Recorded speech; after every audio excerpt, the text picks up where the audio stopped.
One of the biggest things that I was so excited about for this specific overhead camera is I have a lot of small little doodad that I love filming and talking about. And as many of you guys know, who may have been following the channel, I'm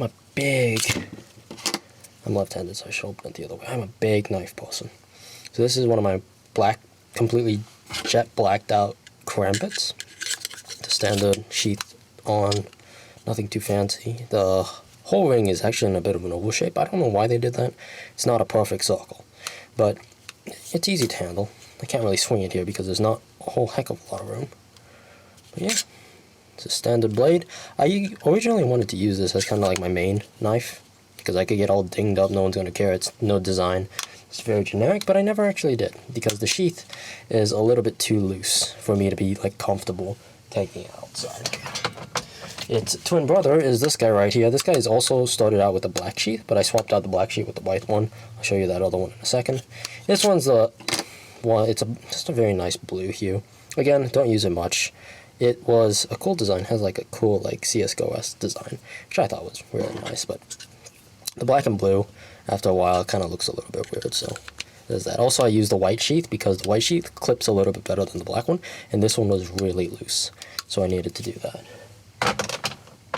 And of course, we got my Pride and Joy. This one looks pretty similar to the other one, but this one, you may notice that instead of an oval shape, this one's actually a complete proper circle, and it has a really nice nip. I don't know what to call this thing, but it grabs any sheath. So this is normally a really loose sheath, but because it grips so well, it clips on really nice and stays pretty well on. So there is that. And of course, it got this really nice like space-esque purple blue nebula, the white handle. I really like this, and I actually do prefer it with the white sheath. But notice how like tight it is, and then compare that to how loose this blue one is. So that's why I kept them on the other side, but they do look better with the appropriate sheath, especially the white one. The white one looks so freaking good.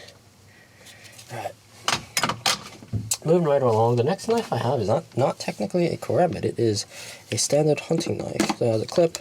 It even has a belt buckle, so you can lock it in to like just have it as a normal buckle, like belt to go through, or you could unclip it to make it like you could snap it on, so on and so forth. Standard, I think it's called a Bowie Knife, hunting knife. It is a, I believe, what is the gun company? Glock makes this. It's a very standard hunting knife with the serrated blade and the really nice edge. It's probably the biggest blade that I own. The standard, like the T-side CSGO knife, just in black. I really like this knife. Don't really have a lot of practicality for it because I don't hunt, but I love the way it feels. I love the click, the sounds, the feel. It's probably one of my favorite feeling knives, especially. Yeah, so if I'm in like an apocalypse for some reason, this is probably the backup knife that I'll be using to like fight off people, I guess. Alright, next. It's not really a knife. This is more of just a trainer. I have a few of these. So I have a black variant and a silver variant, which is this. And these are just standard.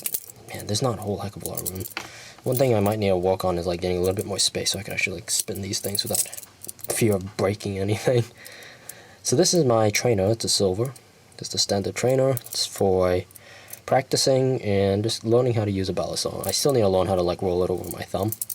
But I really do like balisongs just to practice. I don't actually really like balisong knives that much. I know some people might find that a little bit concerning. They're like, oh, what do you mean you don't like balisongs?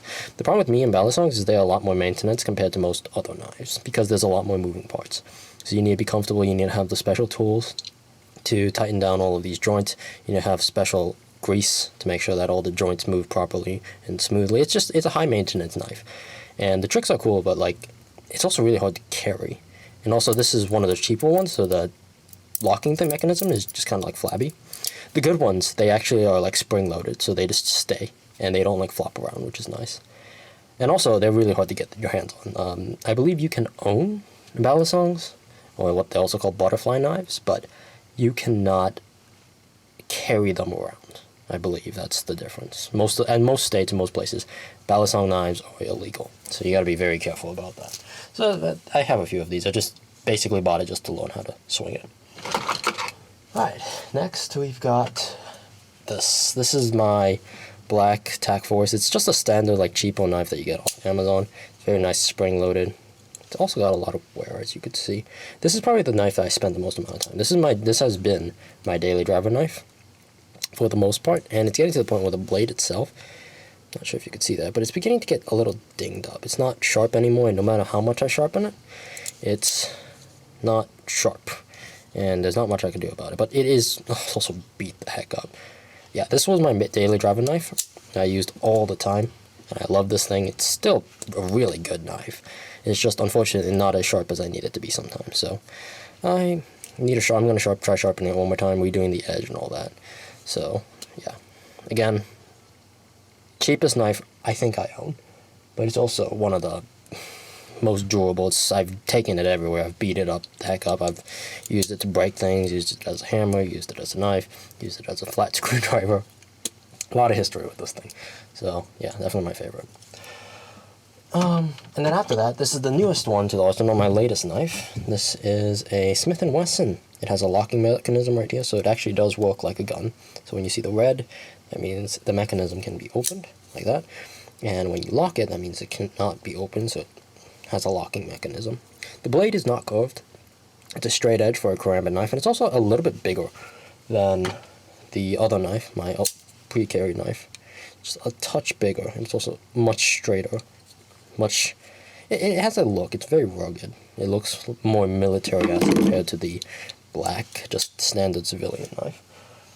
But it also has an empty hollow, so it goes all the way through and just has one joint here. So there's actually two rings when you spin it around your finger, compared to the other one was just one smooth surface, which means that this, sometimes if you spin it too much and your finger's not used to it, it kind of like digs into it. But I like it. And also the mechanism, this joint, this spring, it took a little bit while to break in. It's not as smooth as the previous one, but this knife is, I would say, about 3 times more expensive, 2 to 3 times more expensive than the previous knife, and for good reason. It's built much better. It's a lot more tactful. It looks a lot better in my opinion, and one of the big things is it actually has a proper guard that is facing the right direction compared to the previous one, which is facing the wrong direction. So it's supposed to be like this. It comes down like this. So that way you could have a catch. So when you open it, the knife, or you pull it out of your belt buckle or your pocket, the knife actually opens, which is why there is a safety mechanism. Of course, this spring, it still takes quite a bit to force to open, so you need to actually like have something to latch on here. But yeah, definitely this is my new daily driver. I'm going to be using this primarily, and so far it's been serving me well. It doesn't have as much history as the previous knife, but I'll get it there, you know, with time, see how it works and all of that fun stuff. So that's my knife collection. That is all of the knives that I currently own as of right now, I think, at least.